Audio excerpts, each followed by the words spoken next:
It's been a wild day in the news, man. Been a whole bunch of crazy shit today. Like you're supposed to have eyes in one spot, but eyes have been everywhere, bro. Like you can't focus on one thing today. It's just too many news stories. There's like world changing today. It's been wild. I was telling my wife that this morning. I was just like, it's just crazy how many different events is going on at one time. So we got the Georgia Senate runoffs. Then we had the Jacob Blake decision today, and then there was also what else? It was I can't help Rittenhouse. Rittenhouse. He had pleaded not guilty today to all of the stuff that he did. It was a couple other things. I'm like, dude, it's like you want to pay attention to one, but you can't. Like shit's everywhere. Like, we were supposed to leave this shit last year. It was supposed to be done last year. Yeah, we can't be bringing in the new year with some bullshit. That's how we rang in last year. I'm gonna try to speak into existence. We're gonna win Georgia tonight. So yeah, we need all the prayer warriors to get together. Right. Only problem is nobody's gonna hear this until tomorrow. Yeah, I know. We'll find out. But other than that, it's been a great day. It's been a great day. It's been a great day. All right, let's get started. Mm-hmm.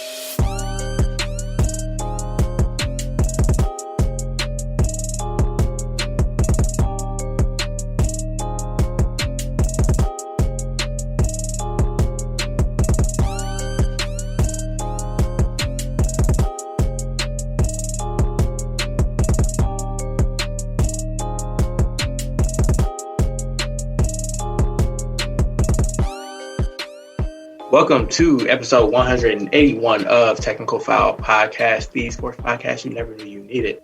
It's your boy, TIMKINZB, number 3, a.k.a. Ass Ketchum, a.k.a. Mr. Give It To Me. How are y'all doing? We'll get there. Okay? How y'all doing? I am the Eric J, only known as the Eric J. And not joining us this week is the point guard of the crew, the real life T, the Wildcard. I always forget to say that her name is Camille Monet. She's out sick this week, so we're I don't know what's the type of offense that doesn't have a point guard. Like it's like whatever type of offense that is, that's what we're doing. It's a Wildcat. I know we switching sports. It's a Wildcat. Yeah, we'll just go football. Wildcat offense. It's cool. And it's your boy K Harris, the gentleman. The everyday gentleman. 24/7.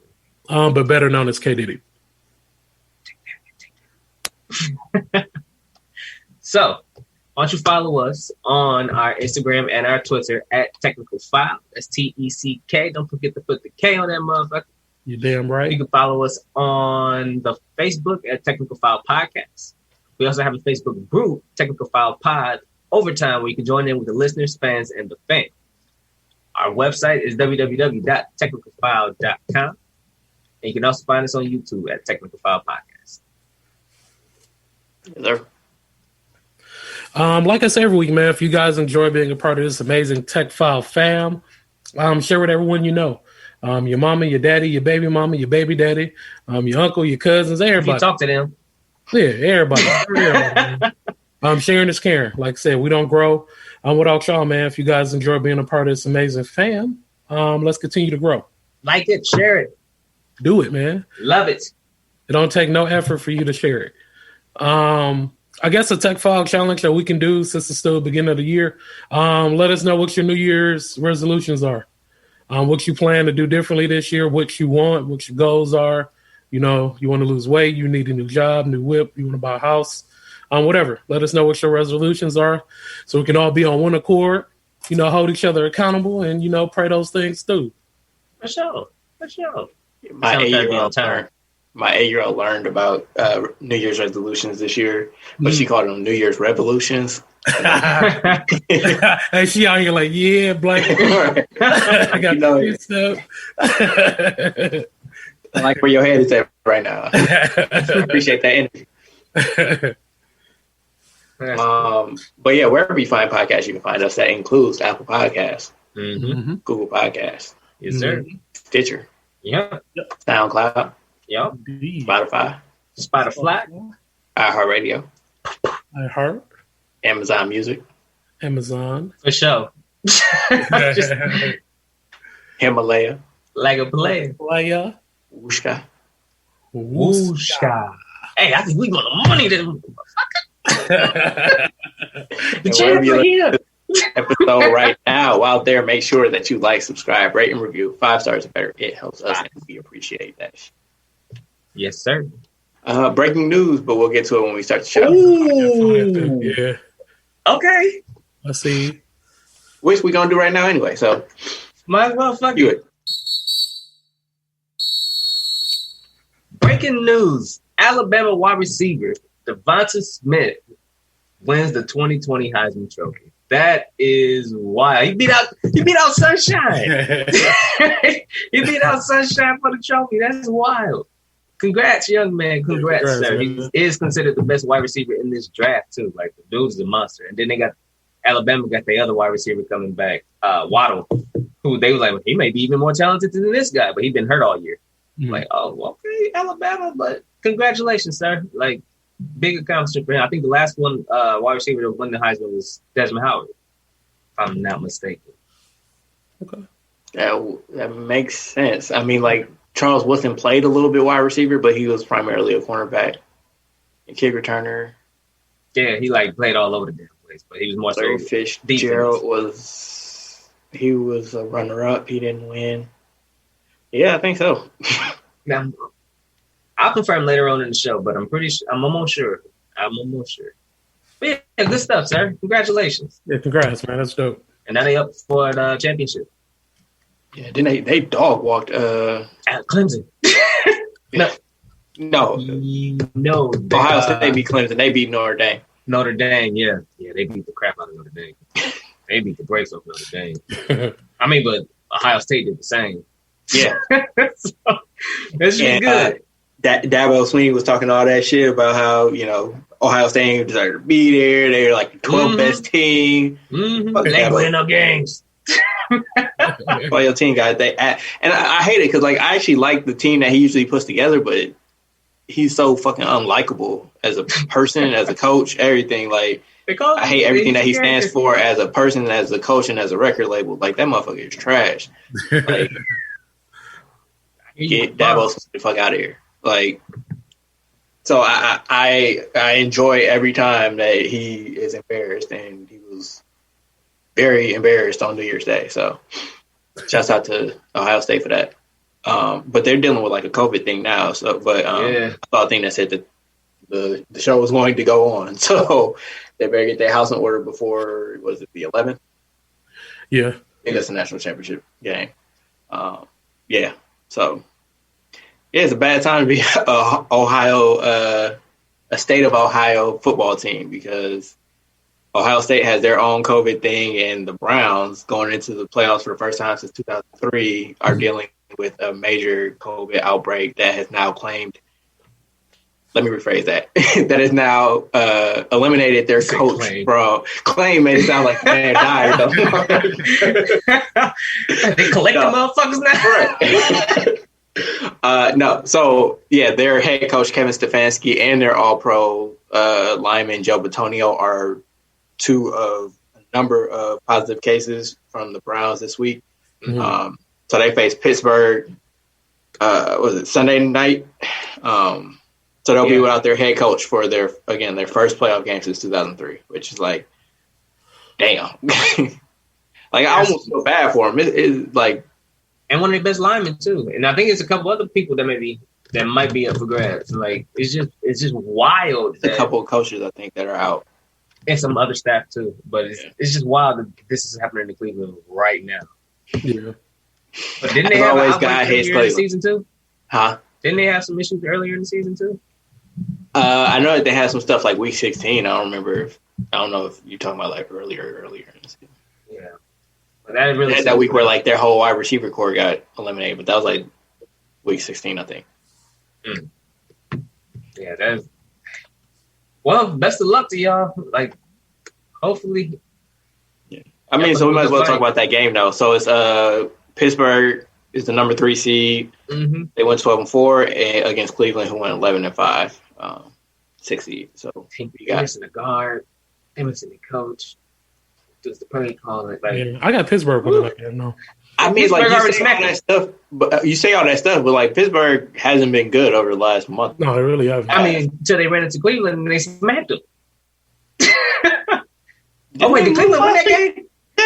Yeah, Cleveland winning that game. Pittsburgh didn't play anybody. Like I know Ben sat and among other people. So, like I don't know how much you can take away from Week 17, but just in general, like Pittsburgh started off 11-0 and finished with 12 wins. Yeah. And even like some of those last couple games were a little shaky. Yeah, definitely was. Like their last couple wins, I should say. Mm-hmm. So I don't know. Like if Cleveland wasn't dealing with the COVID stuff, like I would be more inclined to pick them. But it's a toss up as far as I'm concerned. I guess I'll go with the black coach. Last time they played them when they was all healthy, Pittsburgh won by 31. When was that though? That was like week 2. Yeah, it wasn't week 2. It was I know it was earlier in the year. 6 or 7, maybe. Yeah. But again, like this is the year of COVID. Like I don't know how much you can take away from something that happened 3 months ago. 4, week 5. Okay. And again, Cleveland was smacking a lot of people. Not Cleveland. Pittsburgh was smacking a lot of people at that point. Around that time. They ain't been smacking anybody recently. They did have the defensive players at that time too. All right. But I'm still taking Cleveland in this game. Not Cleveland. Pittsburgh. They got the weapons. They still got a good defense, and it's gonna be a lot on Cleveland. But it should be a good game. What about you, Ken? Yeah, I think I'm definitely going Pittsburgh though. I just feel like they go. I'm not gonna say they're gonna play a great game, but I think they can play well enough to beat Cleveland. Plus, they have Big Ben in this game. Yeah. But that is an upgrade from Mason Rudolph, but it truly is. Like it makes a hell of a difference. Sadly, makes one hell of a difference. So that's why I got. And Big Ben we trust. Hey man, he a winner though, bro. You know how to win. He been there. I trust Tomlin. I don't trust Ben. Yeah, I give you that. Black coach all day. Fair enough. So see, in the AFC, I guess we'll go back to 2 seed. So Buffalo finished 13-3 at the 2 seed, and they are hosting the 11-5 number 7 seeded Indianapolis Colts. Mm-hmm. So that game is on Saturday afternoon. That's gonna be a good game too. I think they just lost Costanzo, though, the Colts. Their lineman. Their best lineman. That was the left tackle. Yeah. Well, second best lineman. But the left guard is monster. But no, that should be another one. Like the defense of the Colts should keep them into a lot of these games. And Philip ain't been bad. He ain't been bad. And Jonathan Taylor's been a monster. Jonathan Taylor has turned into a monster. Like, geez Louise. He had like 250 rushing on Sunday too. Yeah, he was balling. Don't quote me on this, but I know he definitely finished in the top 5 in rushing yards. I want to say it was number 3. Could have been 4.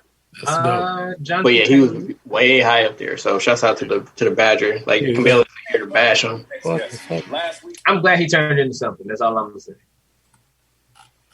Because they always be having these knocks on these Badger running backs, but they've been getting better, bro. They've been coming in. Like James White is good. Taylor Ball. You say he's third, yeah. That's what finished third with 11.69. Melvin Gordon has been pretty good in the NFL. Yeah, they've been trying to slowly change the mold. Like those are the last 3 backs that they've had come out. So you know what I mean? They've been cool. They've been good. James White is a Super Bowl champion. I should have got a Super Bowl MVP if we're being. He should have been Super Bowl MVP for sure. 3 touchdowns. Gordon is a Pro Bowler at least once, I think. Maybe fought for that last touchdown, yeah. But for sure, it's again Buffalo though has been on. Them dudes is wild. Like that's their defense is wild. Like Josh Allen has been killing. Stephon Diggs is like he can't be stopped. Led league in receiving yards. And catching some ridiculous shit too. Like, just ridiculous catches. But Josh Allen playing with so much confidence right now. Like, I believe in him, dog. Like, he's a beast. See, I had him on my fantasy this year. He was putting up hella numbers every week. I mean, like, Buffalo's the hottest team in the AFC for sure, if not the league. So, yeah, I would imagine they keep that momentum rolling. Yeah, like, they put their backups in for a second half against Miami and still rolled them by 30. And Miami was trying to win. Hell yeah, they did. They definitely was trying. They was trying to win. They needed a playoff spot. Damn. Who would have thought that Fitzmagic would be the most consequential COVID scratch of the year? Damn. Man. Tua was not ready. Nah. Big lights. Big spot. Yeah. I mean, he's just flat out bad, like, this entire season. Like, I get it. He's coming back from – I mean, he's a rookie, and he's coming back from, like, a major injury. But he ain't look good. No, he really I don't know why they kept trying to force him back into the lineup. Like, Fitzpatrick had him playing well. And it cost him. Like, yeah. Because they know Fitz ain't coming back, bro. They like, no, we're just going to invest in our future. And they played better than they thought they would. And they was like, fuck it, we just going to keep on riding away. It cost them. Well, they were 10-6. Right? Yeah, they were 10-6. That's a better record than two of the NFC playoff teams. Hey, we ain't even worry about that. But you know, it's rough in the AFC, man. You know, I feel bad, but you know.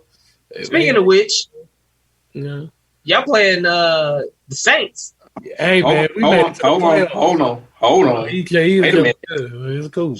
We ain't finished the AFC yet. Hey, it's cool. We'll get there. So wait, what's your picks? You got Buffalo, right? I got Buffalo. I'm gonna take the Colts. I'm gonna go with the Wisconsin hometown, home state. All right. So, as I mentioned, we're not done with the AFC yet. We still got one more matchup to go. That's the Sunday afternoon game. Tennessee, number 4, they finished at 11-5 against number 5. Baltimore, who also finished at 11-5. So Tennessee versus Baltimore. Who you got? Baltimore ended really hot too. Lamar Jackson decided to start running the ball again, and they start winning games. What do you freaking know? Like, granted, yeah, he had 1,000 yards, but the last 3-4 games that they've had, the last 5 games, like ever since he decided to really start running again, they started winning again, and the pass game opened up again, and he's been able to start hitting the Mark Andrews and the Hollywood Browns, and been able to move the ball up the field and move the chains, and still get his 89, 90 yards rushing. Like, they've been looking good, and then their defense has been able to benefit from that as well. Yeah. Now you got Derrick Henry coming to town, but don't discount Tannehill. Because Tannehill and A.J. Brown and Corey Davidson, they've been putting up numbers all year. Yeah, Tannehill, you don't get enough credit. He really has had a decent season. He almost had 4,000 yards. He had 3,838 touchdowns. Yeah, he definitely had a good season.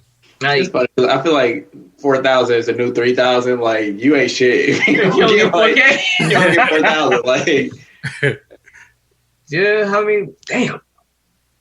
Yeah, the top 5 all got over 4,500 yards. That's some wild shit. But yeah, Tannehill and the passing game is really good, which opens up the running game for Henry. So just as important to Tennessee's running game is the passing game. So I wouldn't discount what they can do through the air as well. But Baltimore has a really good defense to stop the run and the pass. So it's like they come down to King Henry or Lamar. I get what you're saying, but I also think that Tennessee's defense is really bad. They suck like this fuck. They can't stop the pass for shit. They can't stop the pass for shit. Right. So I can see a scenario where you just got Lamar launching passes down the field all day, where he don't even have to run. Yeah, he better utilize Mark Andrews. That's his best friend. Both sides, him and Brown, they both, they can both take it to the house. So, I mean, I'm always go with the black quarterback, but yeah. Before we move on though, shout out to Derrick Henry for passing 2,000 yards. Yeah. I was hoping that game would go into overtime just so he could add to it. Yeah. Get that man the ball 38 times. Because he wanted 2,000 yards. 38 times on Sunday. He that close, you damn near better give him the ball as many times as you to. No, when he broke that 50-yarder, they was like, you know what, fuck it. There you go. We'll give you the game, bro. Go ahead and go at it. You already broke 50. Go ahead, have at it. We'll make sure you get there. And that was dope of them to make sure you got there too, though. Yeah, they didn't have to keep feeding him the ball. Nah, but that's what you're supposed to do, man. All right.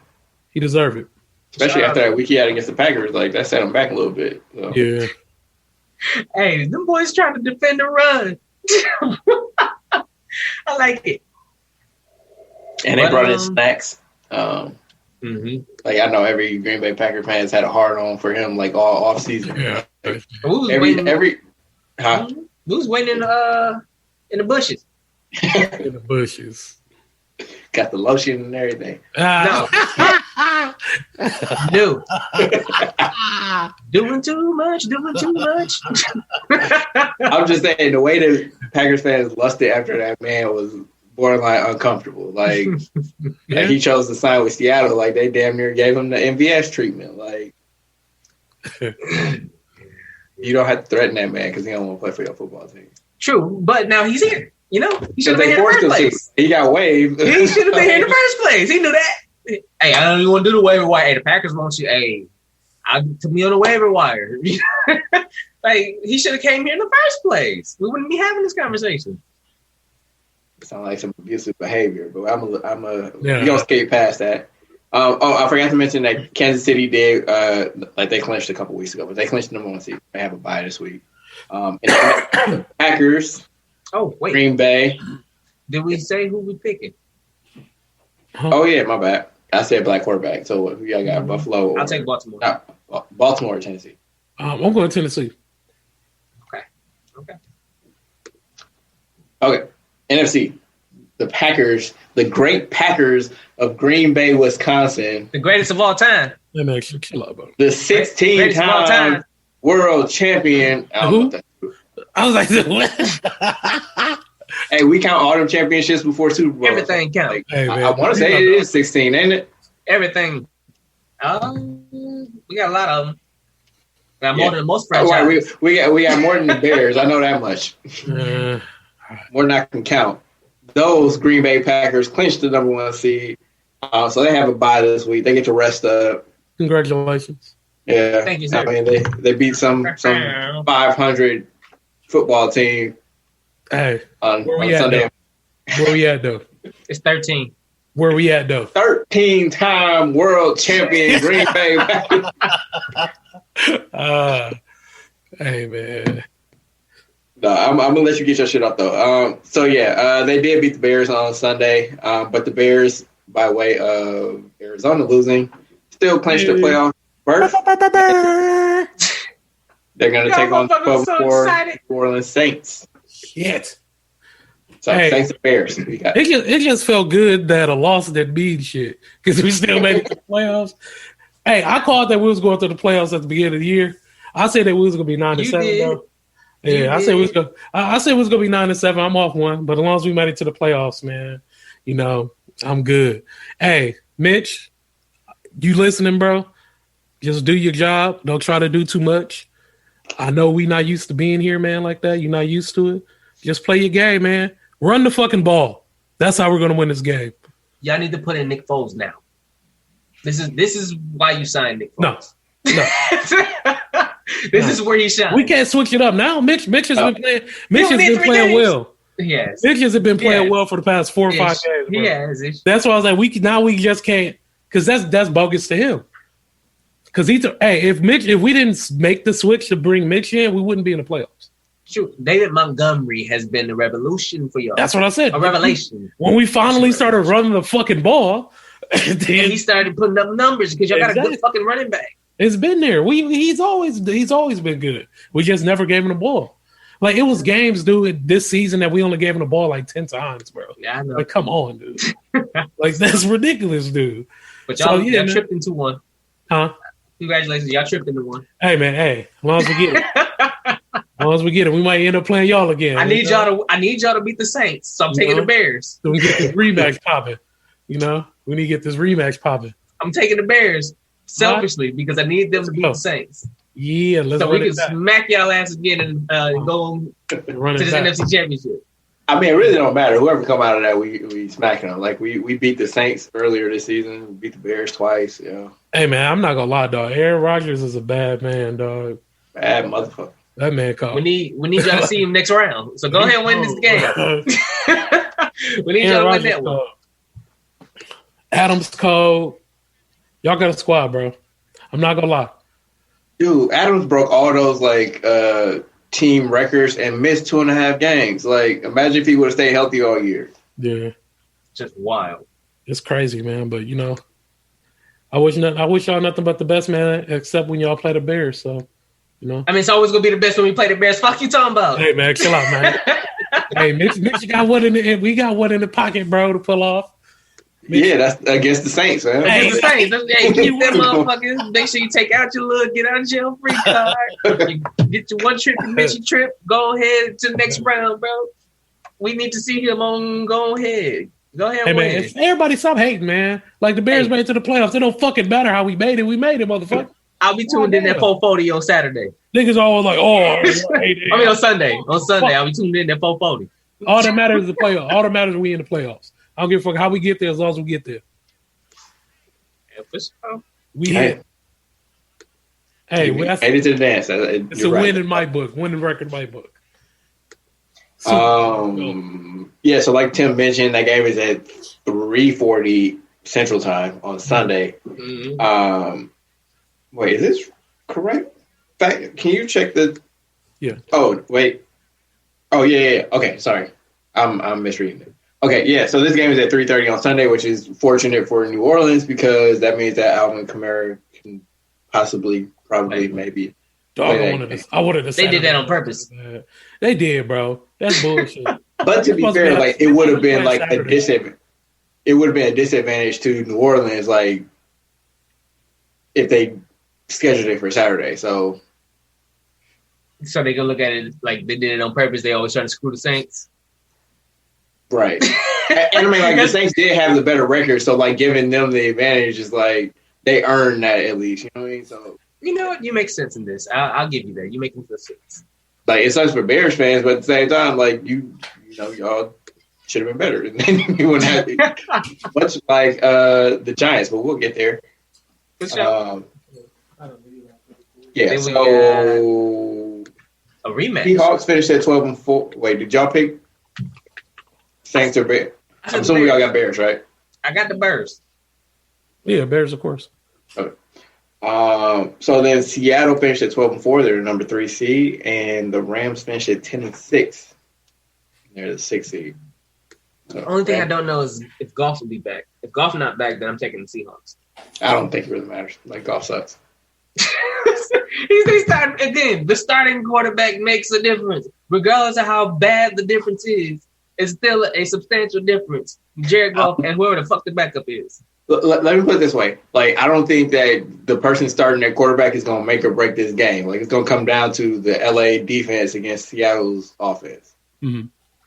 So, if Aaron Donald and company can do enough to slow down Russell Westbrook, I always want to call him Russell Westbrook. Russell Wilson can do enough. If he can do enough to slow them down, then yeah. But I think if Goff is able to play, I'll give the Rams the edge. And again, it's Jared Goff with a busted thumb. Like, it's not even like True. He's fully healthy. Like, even if he plays, like, he's still gonna be injured. And again, he sucked this year. So I'm going with Seattle. I'm gonna stand by Seattle. I mean, they got a black quarterback, so you know I'm wrong. Yeah, I'm definitely going to Seattle. Why? Because Russell Wilson is cold. And that brings us to our final matchup. This is the Saturday night game. It's the number 4 seeded Washington football team. Finished with a healthy 7-9 record, which was good enough to win the NFC East. Thanks to Philadelphia Eagles. And they take on Tampa Bay, the Buccaneers. Tampa Bay. Who finished 11-5. Man, I was pissed because it almost came to fruition. I wanted all the chaos, and that shit almost happened. And then Doug Peterson said, "Nah, fuck that shit. I want the number 5 pick, not the number 8 pick." Like what? Yeah. So just to set the scene for those who might have missed it, the Sunday night game was Washington against Philadelphia. Philadelphia came into the game. They, scratched a bunch of their starters. Like they didn't even dress most of them. Like Carson Wentz and Alshon Jeffrey were actually healthy, and they just didn't dress. A couple of other starters were like banged up, but like if this was a game that mattered at all, like they definitely would have played. But it was a close game. I think Philly was down 3, right? If I'm not mistaken. I believe so, yeah. And they didn't kick early in the fourth quarter. Yeah. Correct. They made some weird decision-making things like throughout the course of the game. Like they went for it on the 4th and 3, and 3, and like they punted like the 40. Like they were just doing everything that they could. And he was running when he was kicking. Should have been kicking, and kicking when he should have been running. This Doug Peterson was just doing every damn thing. Talk the damn game, bro. Yeah. Everything. And then when all that shit like still made the game a little too close for comfort, he went ahead and benched his starting quarterback and put in Nate Sudfeld. I don't even know like who the fuck is that? Everybody was wondering who he was, and he was. They were still close. They were still close. All they had to do was win the damn game. It was right there. It was right there to be won. Yeah. Just win the damn game. Actually, to back up, so had Philadelphia won that game, the 6-10 New York Giants would have won the NFC East. It'd have been chaos. It'd have been beautiful. And fuck them Cowboys. I knew they ass wasn't gonna make it. Fuck them. Fuck them. Fuck them. Fuck them. I don't care. I don't care. I don't like you motherfuckers. Fuck them. I knew y'all ass was going to lose to the Giants. That was damn near guaranteed in my book. All last week you were saying, like, they got this advantage, they got this advantage. Fuck them. Yeah, number one Cowboy hater.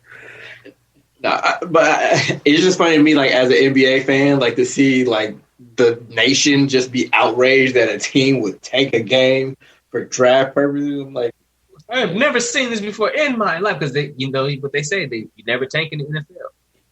I mean, but of all places, like Philly knows what taking it. Like, you know, they like, know for sure. But that's why they called it out. It's like, bro, we've seen this before. We've seen this for years. Like, we've seen you shaving points. What are you doing? That's illegal. It's poignant that you use the phrase shaving points, because that's essentially like that's why people were so outraged that so many people gamble on NFL games. Like they need that, like integrity is paramount to the NFL, because like if your shit ain't on the up and up, like that can swing a lot of money. Yeah, definitely millions of dollars. Yeah, people shit, damn near billions right now. Like imagine if somebody bet on like the Giants to win the division when they were like 3-7 or some shit. You know what I mean? Like, and then if that shit would have hit, you know, Lord knows how much money you would have made off of it. Like, damn.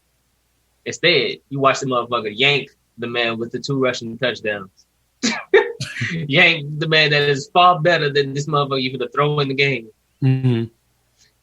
And then Carson Wentz wouldn't even. They already scratched all their starters before the game even started. They're like, no, we don't even want this game. Damn, y'all still winning? No, we don't want this game.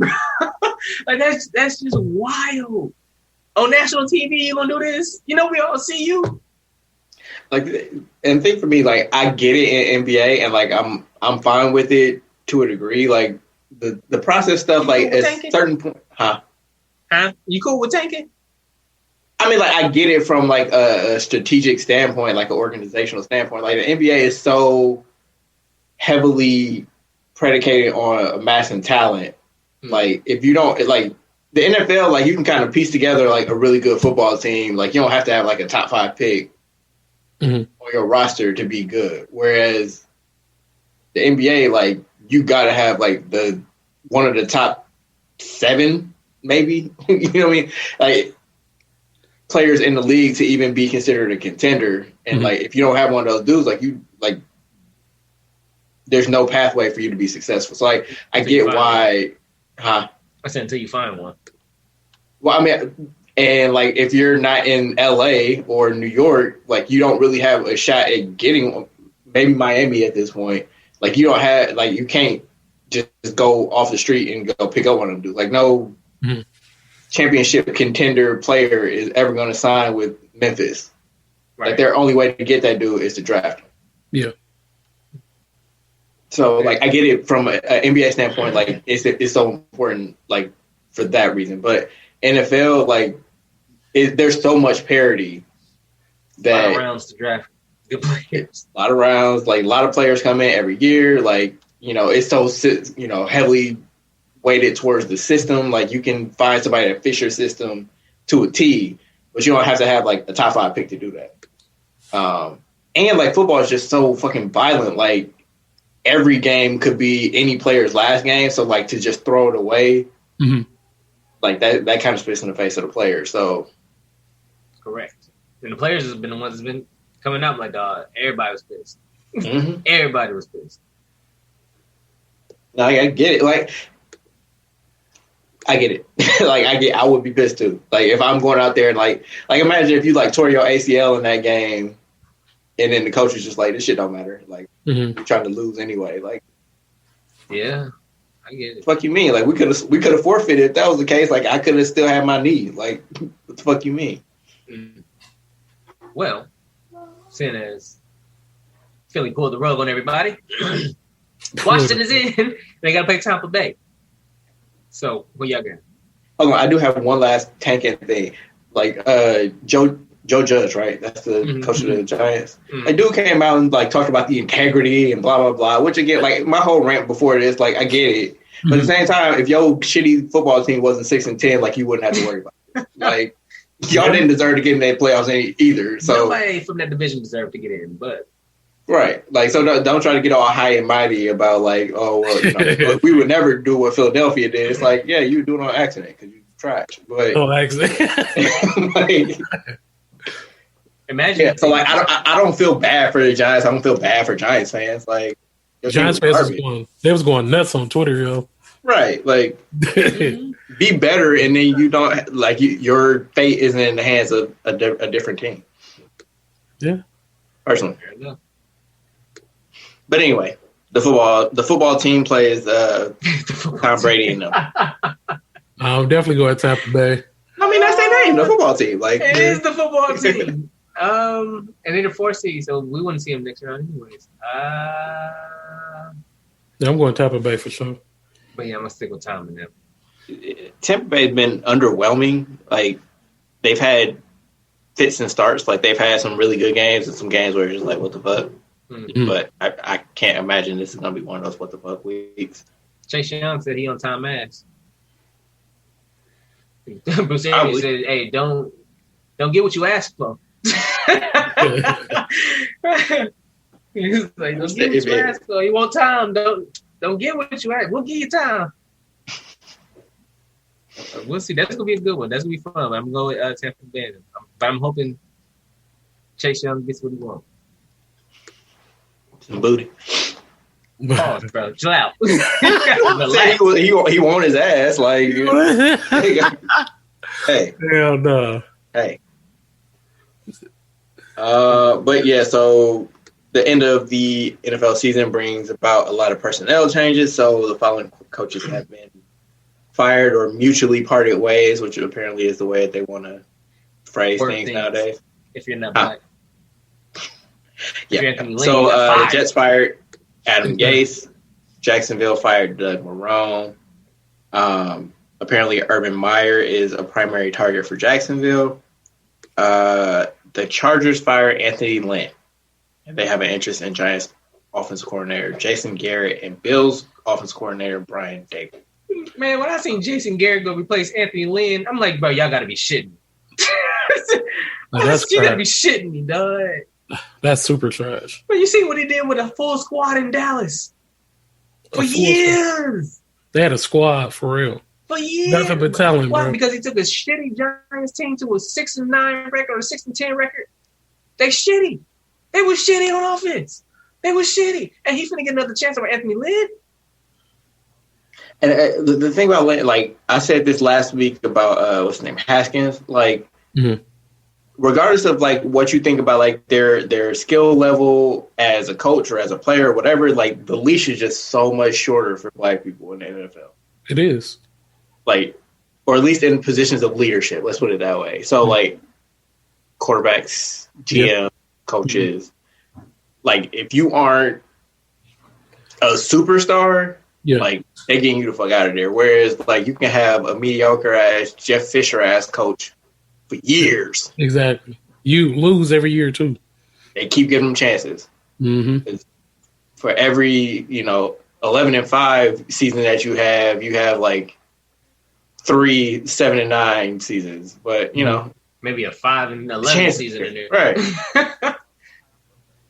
And then one thing I hate too is how they report it, like how ESPN reports, like when black coaches get fired, but Adam Gase gets what they parted ways. How you try to use like softer words for these white coaches to get fired, and then as soon as black coaches get fired, you want to just say fired. And you know how I know that people have been on their ass is because like the Chargers have been tweeting out like, "Thank you, coach," and like they had they put out a statement from Anthony Lynn like thanking the organization and blah blah blah. It's just like they're doing everything that they can to do damage control because they know that they fucked up. It's like, look at the hand that he was dealt. First of all, like he still in his 3 years with the Chargers has a winning record. Yeah, he does. 3-31. Yeah, 33-31, which isn't again like it isn't world beating, but it's a lot better than a lot of coaches have done that have gotten much longer leashes. Yeah. Second of all, like he lost 2 of his main playmakers, one on each side of the ball in training camp. And I get it. Injuries happen every year, but at the same time, like I feel like injuries affect the Chargers way more often than any other. Like I feel like the Chargers always have like a major injury every season. That's what it seems like. Absolutely. And put on top of that, the fucking trainer took out his starting quarterback in week 2. Yeah. Granted, you found the offensive player of the year possibly and the rookie of the year possibly, but bro, like y'all stab a man. Like for real. And that's the thing. Like now, whoever takes this job is going to have like their franchise quarterback already established. Like with their superstar, Joe. Yeah. Like fucking what's the kid's name in the Bengals head coach? Zach Taylor. Like he's won 3 games in 2 years? Yeah. But they feel like they're going in the right direction, so they're going to keep him around for another season. What the fuck kind of shit is that? Like he got Joe Burrow, and like he gets to see like what he gets to mold Joe Burrow. He gets like that gets to be his guy. Like he gets to be attached to him at least for a little while. Herbert came in, played well. So whoever comes Anthony Lynn doesn't get that same, get that same opportunity. And they ended on a 4-game win streak. So if you want to see somebody that's headed in the right direction, yeah, fair enough. Shit trash. And whatever. Watching Hard Knocks this year, like I'm impressed with him as a man, like as a leader of men. You know what I mean? Like he. Granted, that's Hard Knocks, so that could be editing. But like, I was much more impressed with Anthony Lynn as a coach than I was with Sean McVay. Yeah, I agree. That's fair. And that's just like on a personal level, because usually they're like, well, you don't know what's going on behind the scenes, and like there could be a disconnect between blah blah blah. Like, no, I've seen enough from Anthony Lynn to know that is a man that his players respect, that they want to play for. Like the fact that they rally at the end of the season, like they could have packed that shit in. Like there's no chance for them to make the playoffs, but they went on a 4-game win streak at the end of the season. Why? Because they want to play for their coach. Like they know that he's on a high seat. They want to help him keep his job. Yeah. Don't matter. Yeah. We got our white saviors, and now we need to bring in a white coach that can reap the benefit. Hopefully they hire. Well, maybe Eric Bieniemy a bit end up over there. I hope Eric do.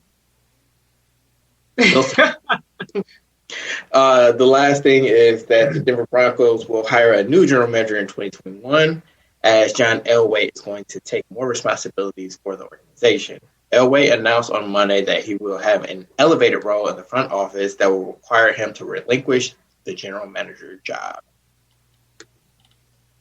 Apparently, he still has final say over all football matters. So yeah, it's gonna be elevated. So whenever they ain't stepping a step down, you can just have my job.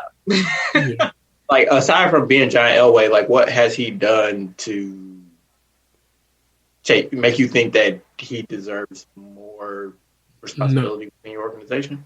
John Elway was keep bringing over Peyton Manning, wasn't he? I mean, that was more important Peyton Manning than anything. Still, he was the catalyst for bringing it over. Like, his relationship with him was a big part of why he came over. I mean, Peyton Manning just needed a job after the Colts got rid of it. Like, well, again, it was a great call, but sure, they had their years, you know. Okay, so aside from when they had Peyton Manning, who basically came in and did everything for their offense, like schematically, nothing. What do we have to show for it? I think Von Miller was there before John Elway got there. Yeah, but I mean, he helped construct that defense too. That defense is what carried that Denver team. Not Manning, but Manning helped, like you said, schematically for their system. But that defense was the monster. And I know that they had like DeMarcus Ware then, but again, I think that might have predated when Elway came in. All I'm trying to say is I don't think that he's necessarily constructed winning football teams, and like his coaching hires haven't been anything special. Like, he's gone through like at least 3 coaches, I think, at this point. Fangio isn't terrible. Fangio's been there for like a couple years too. But you're right. I mean, they haven't. So what have you done for me lately? League always, but lately it hasn't really been much. But I mean, I guess you got. Like I said last week, I don't have a thought for the Denver Broncos. Like, they just exist. They're the. I don't know. I like the franchise. I've never had an issue with it. I said I've always liked the Broncos franchise. Like, I used to like Terrell Davis was one of my favorite players. I actually used to like John Lynch. Yeah, they had some cool players. They had Tony Braxton was on the squad. Tony Braxton. Yeah, named Tony Braxton on the no, it was an old Broncos squad. They had a dude named Tony Braxton. I break my heart and shit. Right. Sarah named him on the field and shit. But no, Champ Bailey was my guy though too. So I used to like the Broncos. Shannon Sharp. Yeah, we were just naming off random Broncos. The Super Bowl. I mean, the Super Bowl Broncos squad. Elway got a lot of leeway from that too. That's why I said, like, aside from being John Elway, like, what has really done? But I feel you. So rest in peace to Hall of Fame running back and Denver Broncos legend Floyd Little. He passed away at 78 this week. And rest in peace to NBA Hall of Famer Paul Westphal, who passed away at age 70. So, like, personally, I knew Paul Westphal as, like, the coach of the Suns when they went to the finals. Mm-hmm. So, like, it was, like, I don't think I realized that he was, like, a great player until I was an adult. But, like, he was cold. Like, couple-time All-Star, like, cold. Like, I saw some of his highlights. I was like, damn, Paul Westphal has some game. He's a guard. I don't remember if he was a 1 or 2. White boy can play. Oh, rest in peace. So, rest in peace to him. Going on to other NBA news. So the Lakers beat the Spurs 120-107 last week, but this game won't be remembered solely for the outcome, but rather for the history that it made.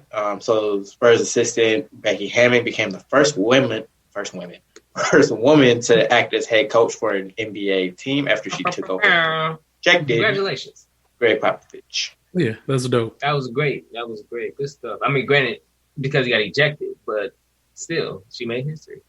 She was the interim head coach while he was ejected. So and now the next step is going to be when she actually just the head coach.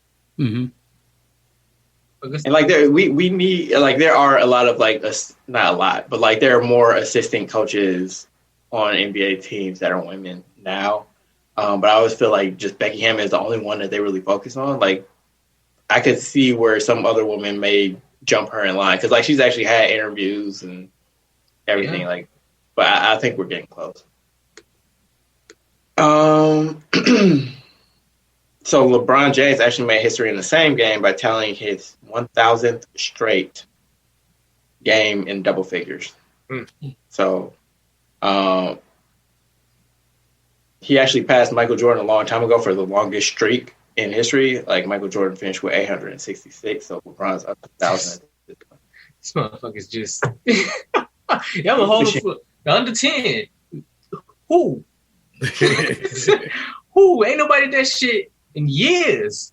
Like not a couple games, years. Yeah. 1,000 straight? That's with 10 or more? Come on, bro.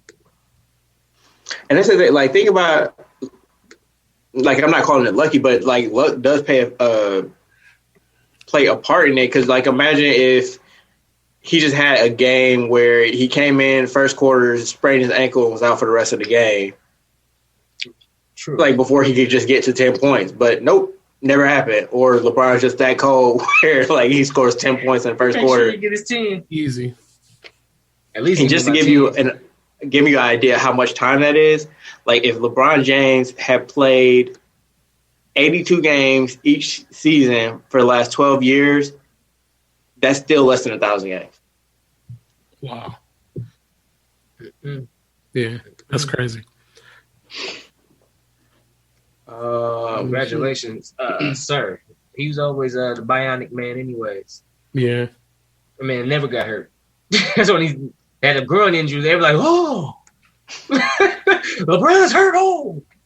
I mean, no way. That's the only time he's really missed an extended time in his career, really. Like, he took a week or two off for rest. Yeah. He said he put millions into his body, didn't he? Hey, he gets a strong return on that investment. Best investment of his life.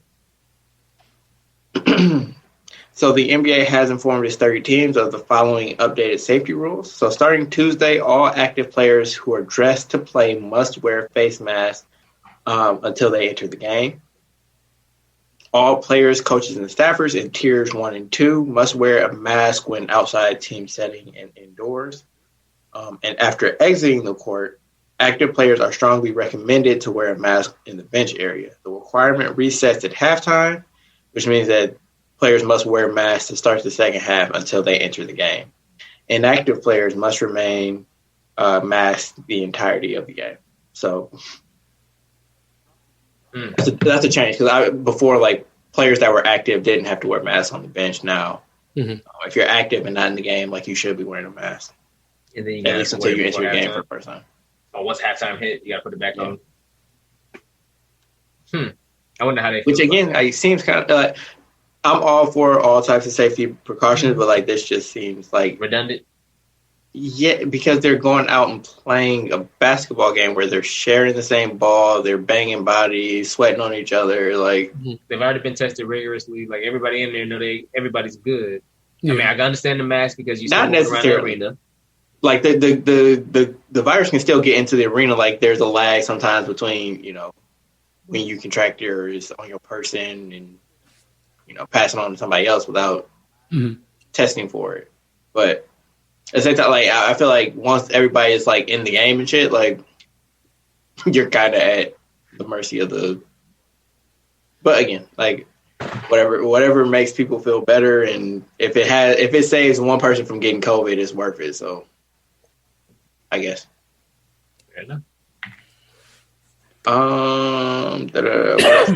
So the NBA is reportedly seeking at least $2.5 billion per expansion team. So they're not announced, but it was leaked a couple weeks ago that they were, you know, looking into adding expansion teams. Probably two. Vegas and Seattle still? I mean, that makes the most sense to me, but other things on that situation. Like, one thing that's pointed out to me is that, like, now the Las Vegas, like, for as major of a city as Las Vegas is, it actually has a very small permanent population. Like, it's roughly the same size as Milwaukee media wise. And the fact that they now have a pro football team and a pro hockey team. They have the women's basketball team. Like, you may be oversaturating that market. Like, I don't know if the market can necessarily handle a fourth pro team, like, there. So they can handle all that money that's coming through there. Well, I mean, is money going through there right now? No, not right now. Everybody's kind of leaking. And, like, we don't know, like, you know, I mean, people are still going to Vegas now, so I would imagine people once all this behind us, like people are going back. But well, I mean, will it be to the same level? Imagine if we was in Vegas and like, hey, we in Vegas and we can hit a Bucks game while we down. I mean, because the Bucks is in town or whatever the case may be. Like that doesn't sound like I can see Vegas picking up a basketball team for sure. But again, think about it though. Like, say it's the fall and. There's a Raiders game on Sunday. There's a Bucks game. There's Cirque du Soleil. There's countless concerts. There's a bunch of shit to do in Las Vegas and think about the fact that a lot of NBA revenue for tickets comes from corporate sponsorships. People, yeah, like people buying season tickets and people buying luxury boxes and all that shit. Like if where their money is, that I can see them with their money. Because they'll have the corporate people, they'll have the big time celebrities buying the corporate boxes out down in Vegas. I can see that happen. But the regular, they population turnover like fast food. Like people be coming and going through Vegas. So I can understand with the population being an issue. Yeah. Again, a lot of the people that live in Vegas work in the casinos, and those aren't necessarily high paying jobs that would support or jobs that would necessarily support you getting season tickets to a basketball game or, these people that work in, hospitality and entertainment and shit like that. They kind of have, work responsibilities that may get in the way of basketball. But again, I'm sure that people much smarter and much more plugged in than me are already crunching these numbers. So we'll see. If a team ends up in Vegas, it's because they know that it'll be viable there. Fair enough. Steph Curry's back, y'all. And then said, "Fuck what y'all talking about." He heard all that chirping, all that shit y'all talking about. Dame is just as good as Steph. Steph can't do what Dame does. Steph ain't shit. Warriors ain't making the playoffs. Yada yada yada. Some of that might still be true, but Steph gave Dame 62. They face off on Sunday. Just cooking. And then he jumped 30-something last night too. I think he had 30 last night. Yeah. And they won again. Yes, he doesn't score a lot, but Draymond is really important to what they do. So he is. Those first 5 games or whatever it was that he missed. The Warriors are gonna look shitty when you have Steph Curry and then Wiseman looks good, but he's still a rookie. He's 19 years old. Oubre's trash. Wiggins and Oubre can't make a shot to save their lives, and then you get down to the Brad Wanamakers and Kevon Looney's of the world really quickly. So Draymond makes a big difference. Just having a confident NBA player on the court with you that knows what he's doing and knows what other people are supposed to be doing helps a lot. And if you haven't noticed, Steph has been playing a lot better since Draymond got back. So he has. I saw people comparing, LeBron took this team to the finals. It's no. First of all, they're different players, but he's 6'9", 270, all muscle, my nigga. Right. Steph ain't that big. And I hate that I can't cite who said it because I can't remember who said it, but Steph is the ultimate ceiling raiser, whereas people like LeBron, Russ, probably Giannis to an extent, Harden, those are floor raisers. You had those players, they're gonna give you a baseline, 28, 8-8 or some shit. Somewhere around those lines. What you're getting from them every game. Just having that type of player dominate your offense is going to, get you to the playoffs every year. Yeah. LeBron is obviously a higher level than other people. LeBron's a walking 50-win season, but. Steph is he's the one that takes a pretty good team to a great all-time team, whereas other players can take a lottery team and make them a decent to good team. Mm-hmm. I honestly think LeBron does both, which is why he's a top 3 all-time player.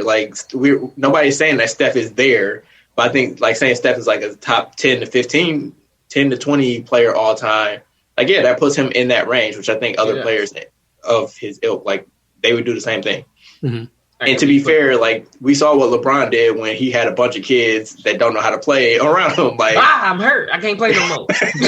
I quit.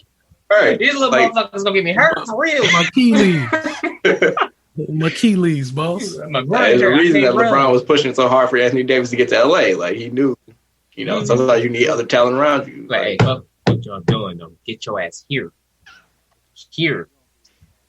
That's what tampering. Like, it don't matter. No tampering. They already admitted to tampering, fam. Just two buddies talking. Okay. All right.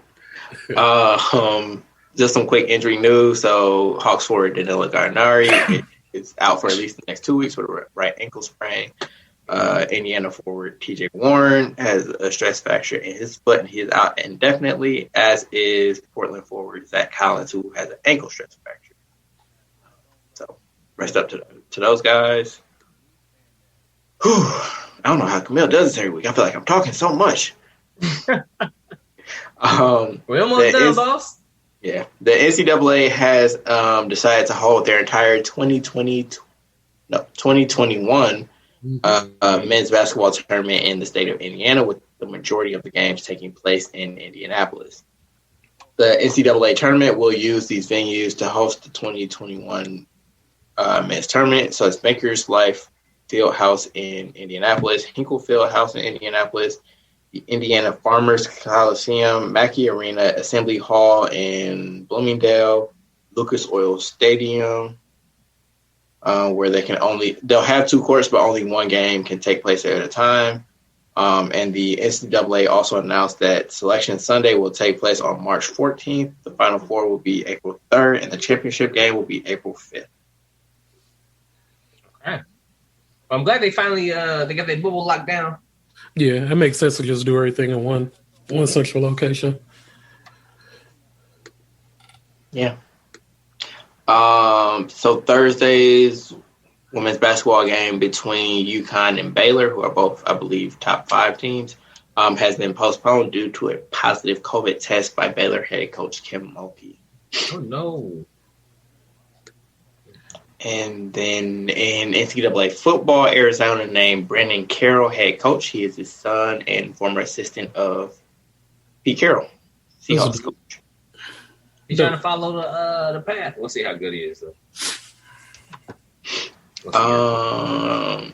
Tim, you want to hear wrestling news? Yes, sir. All right. So both things kind of coincide with one another. But last night or yesterday or Monday on Raw was Legends Night, right? So I saw Goldberg back. You said what? I saw Goldberg came back. Yeah. So they had a whole bunch of legends. They had Jimmy Hart. There was the Boogeyman, which kind of coincides with the Cardi B thing. It coincides with the Cardi B thing. Tori Wilson. I seen Molly Holly. Hulk Hogan was there. Boo. That's my blow the whistle. Okay, thank you. Just remind me of Hulk Hogan later. Okay. Big Show. Who else was there? Ric Flair. He would have twisted T. Yeah, it was. That's Hogan with a twisted T? No, I say you need to get hit with one. That's terrible. But anyway, so there was supposed to be a segment, I guess, last night that mentioned Cardi B. And so pretty much Angel Garcia, who would be playing like this playboy, was coming up and trying to talk to Tori Wilson. And she was like, oh, yeah, we got some seats for Ariana Grande and Cardi B and Kylie Jenner. They're just around the corner. And he was like, oh, okay, cool. He was like, yeah, actually, Cardi B is in the room next door. Why don't you go and holler at her, give her this rose? He goes around the corner. It turns out to be Boogeyman in a wig. He runs out. He actually was the 24/7 champ at the time. So he runs out the room. R-Truth pins him. But it was hilarious. So on Twitter, then Cardi B goes on Twitter. It was just like, bitch, your days is numbered. How is that supposed to be my WWE debut? Whatever, like joking.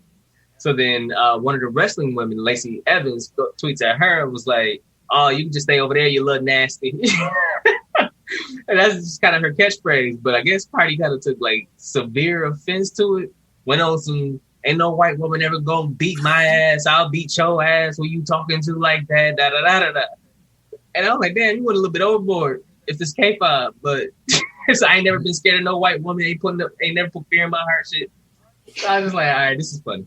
But Lacey responds was like, hey, don't even worry about it. Bring your ass. So I'll beat your ass while I'm playing your music.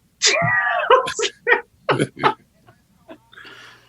was like, damn, all right. Okay, Lacey. So Eric was saying before, was talking that Lacey actually kind of put herself in a good spot in this situation because of this. Because Cardi's not affiliated with the WWE, but because of that spot, now she can get her own little bag there. Yeah, can make some money. And then Lacey can put herself in the spotlight. They need to do something anyway.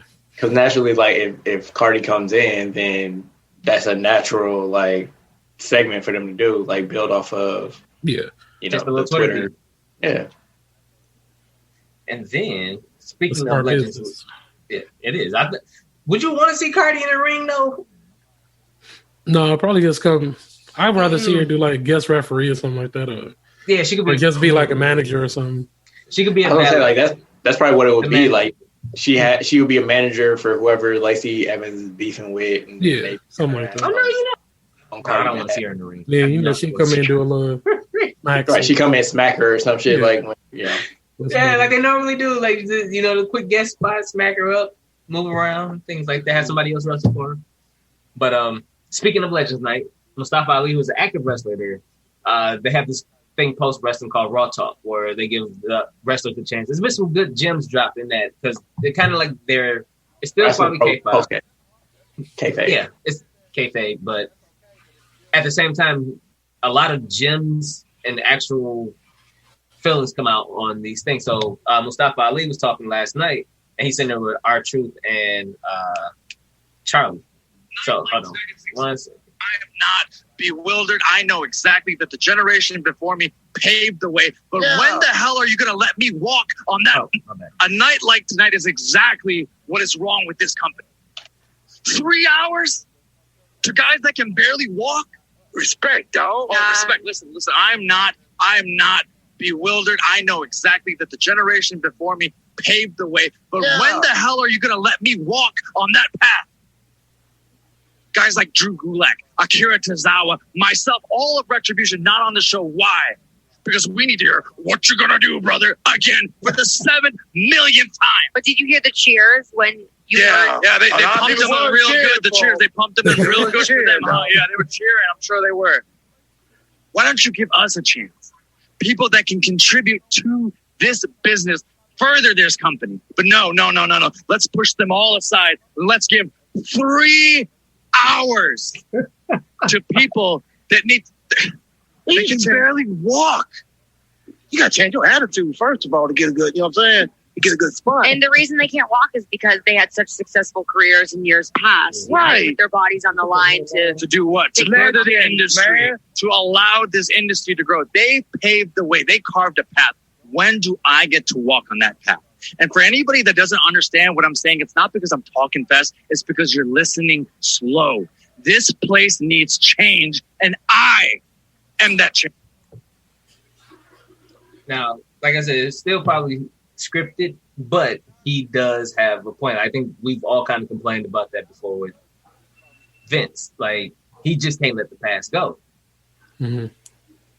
So, yeah, I thought that was an interesting take. And the thing is about like when they have like these Legends Night or like nights where people they may bring in a crowd based on past names. Like if you're one of those people that hasn't watched wrestling in 25 years and you come back, Hulk Hogan and Tori Wilson are going to be on Raw. I need to watch that for whatever reason. If that's your bag, like I think that's a good opportunity for. You know, like the people that are on your roster now to get a nice little spotlight on them. Like you want to entice people to watch the new guys next week when the legends are gone. It's like if you're jamming your show with legends and not giving your new guys any shine, then like it kind of defeats the purpose because then people are just only going to come back when they know like the old wrestlers going to be there. Yeah. Like the big name, like, we got Stone Cold coming back for the night, or Shawn Michaels for the night, like. one of the legends, like you're saying, like they need to allow them to build and develop the younger guys. So Roman's doing a good job. Like they've done a good enough job now with Roman. I can see Roman carrying the company, but they have had other talents that they could possibly have done that for as well earlier or sooner, but they decided to stick with holding on to the past. But say la vie. Mm-hmm. I might as well do my little Hogan thing now. Like he just did an interview with ESPN where he was talking about like he gets kind of a frosty reaction, kind of like what what's his name was saying. But he was saying he gets a frosty reaction to some of the people in the locker room because they were too young to really like watch him growing up, and like they just don't. You know, like they feel like he's going to take their spot and blah, blah, blah. And I'm like, no, people don't fuck with you because you're a racist and like they don't want to be associated with your ass. Like that's like, it don't have shit to do with them feeling threatened by you or feeling like you know, like you're there to take their shine. Like I know, like, no, like I know Big E has been on record saying like not on record, but like he's basically alluded to the fact like he don't fuck with Hogan. He don't want nothing to do with him when he come back. Cause like, I heard the shit that you said, fam. Like I don't like, and you never actually came back and apologized. Like you just none of it. Well, let me rephrase that. You apologized for like embarrassing the company, but you didn't apologize for the shit that you said while embarrassing the company. Yeah, that's what I said about none of it. Like fuck the corporate shit. You ain't apologize about the shit you actually said. But because like if I'm Big E, if I'm Titus O'Neil, like. You basically talking about me, like, $1 million nigger, like, that's good enough for your girl, but she still can't bring him home. Like, yeah, fuck you. Wow. All right, we got a couple more tidbits, and then I'll do it. Check that out. You want me to do it, or you got it? I got you. So, LA Sparks named Derek Fisher their new GM. So now he's the head coach and the GM. He getting his Bill Belichick on over there, getting his pop. What else? That was different. That? Man. When's the last time Sparks got a chip?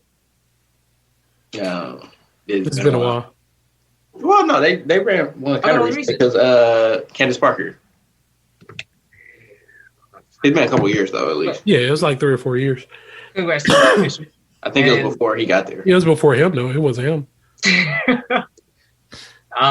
And then lastly, DC United named Danita Johnson as president of business operations, making her the first black person to serve as an MLS team president and one of the highest ranking female club execs in the history of the league. Shout out to her. Oh, dope. Black girl magic. So the last Sparks championship was 2016. That's not terrible. That's 4 years ago. Yeah, that's like 3 or 4 years ago. Before Fisher. He's not that good of a coach, man. I don't know how this is happening, to be honest. And I watched the Sparks, so it ain't just like I'm just saying something like he's not that good of a coach. Like at all. Interesting. Well, hopefully they turn the corner. They get another chip soon. Yeah, Fisher's been the coach since December of 2018. So yeah, he wasn't there. He only been there 2 years. Yeah. Oh, they got a good record though. Like they've been 37-19 since he's taken over. Mm-hmm.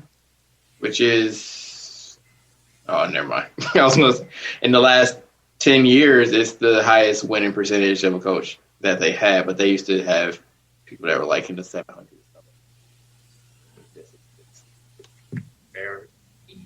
But they're 1-4 in the playoffs. So. Yeah. I already did my blow the whistle. Y'all got any? I do not. No.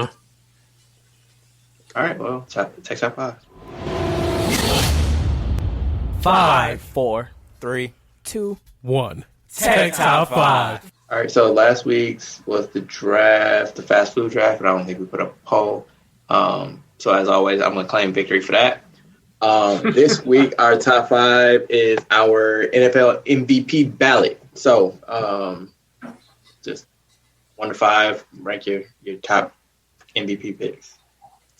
All right. Number 5, I'll go with Russ. Because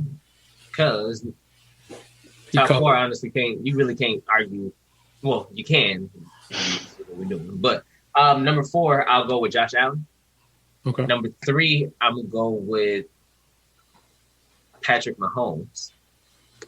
2, I'll go with King Henry. And number 1, I'm going with A-Rod. Okay.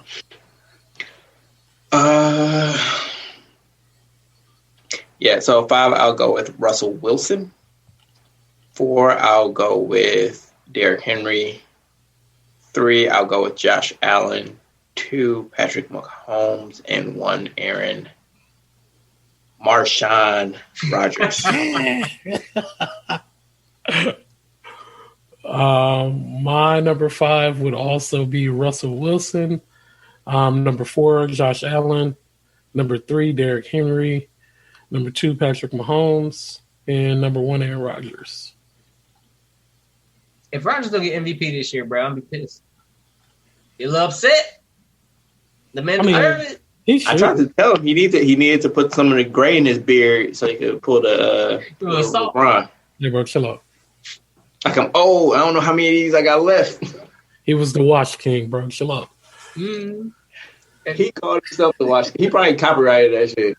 He got a trademark on Wash King. That's why he's using it so damn much. He was the Wash King, bro. Like I get paid when I. And the man's so cold, they really not even bringing up his age. They're really not talking about Rodgers' age at all when it comes to these. 30. He just turned 37. 7, yeah. I didn't know like, he was 37. Yeah, they not even older than the Wash King. Right. 35-year-old out here.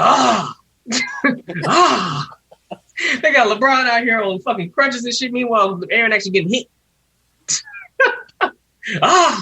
Actually, he's not because he just let go. But I was going to say, I haven't seen him get hit all season.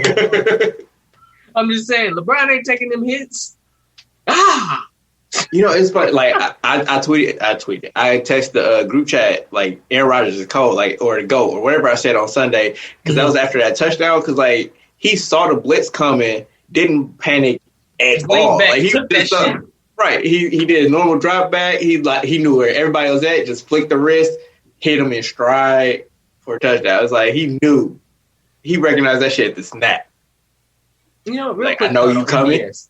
You're not speaking of MVS, I feel like he could have had a season similar to Justin Jefferson if he wouldn't have had so many damn drops. How many damn bombs did this motherfucker drop? How many touchdowns did this man flat out just drop? In his defense, both Jordy Nelson and Devontae Adams had problems with drops early in their career and got better. Yeah. Like that, and that's why I'm not going to give him, like, I'm not going to kill him too much. I'm like, we've seen Packers star wide receivers have drops like crazy in the beginning of their careers, but he could have had a monster year. He dropped so many. But yeah, I think he still led the league in like yards per catch, which, you know. Like, just wild. But yeah, go back up. Go back up.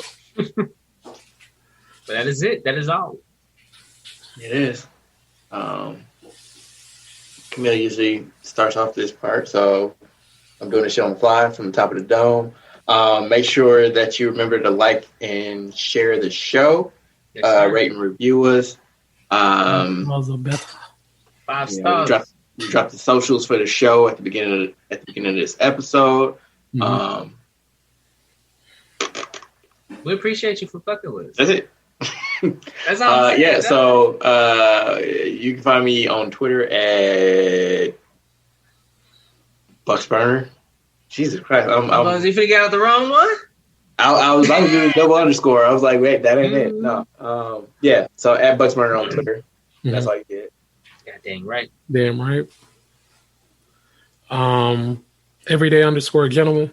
Hey, don't say shit. That's a different in life. It's a struggle. Like when one person is gone, like everybody, like there's a natural cadence to it. Like it's a rhythm, and like it just throw everything off. It's like, oh shit. Everyday_gentleman on Instagram. KRS216 on Twitter and Snapchat. And well, we're gonna get about Camille's. At Camille Monet on Twitter and a bunch of other places. Oh. And it's your boy, TIMKINZ, the number 3, aka Ask Ketchum, aka Mr. Give It To Me. We'll see y'all next week. Peace. Bam. You don't have no word of the day? Go Pack Go. Chill out, bro. This has been a presentation of the Break Media.